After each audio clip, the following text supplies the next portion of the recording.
Créer un cadre de concertation multi-acteurs pour favoriser la validation, la normalisation et la mise à l'échelle d'une chaîne de valeur du tourteau de coton détoxifié est l'objectif du dialogue politique organisé ce jeudi 25 juin 2026 à Parakou. Ce que nous faisons ici ce matin, c'est une sorte de compte rendu pour les dire qu'est-ce que nous avons pu trouver et quelle est la technologie que nous avons retenue et les moyens d'optimiser, de simplifier cette technologie afin qu'elle soit moins pénible. En agissant de cette façon, nous voudrons nous rassurer que les résultats que nous allons trouver après vont être facilement adoptés par les femmes parce que nous avons ciblé les femmes productrices de Sonrou et de Nyonyankou ici à Parakou. Au cœur du processus, les femmes transformatrices témoignent de leur expérience enrichissante avec le projet NutriFeed.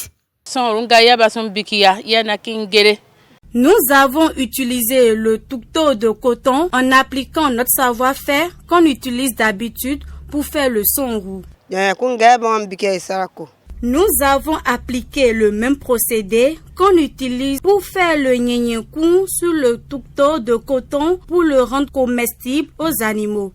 Après près d'1 an et demi de recherche et d'expérimentation, les travaux menés au sein du laboratoire NutriFeed affichent des résultats prometteurs. Selon les données présentées, le procédé nyenyenkou a permis de réduire le taux de gossipol jusqu'à 82% avec un rendement estimé à 85%. De son côté, le procédé Sonrou a enregistré une réduction de 72% pour un rendement de 70%.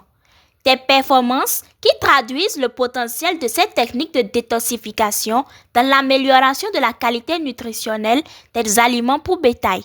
Il faut noter que cette rencontre de Parakou permet à terme d'engager les réflexions sur la qualité sanitaire, la normalisation, la certification, le financement et l'accompagnement institutionnel afin de jeter les bases de la création d'une véritable chaîne de valeur du tourteau de coton détoxifié.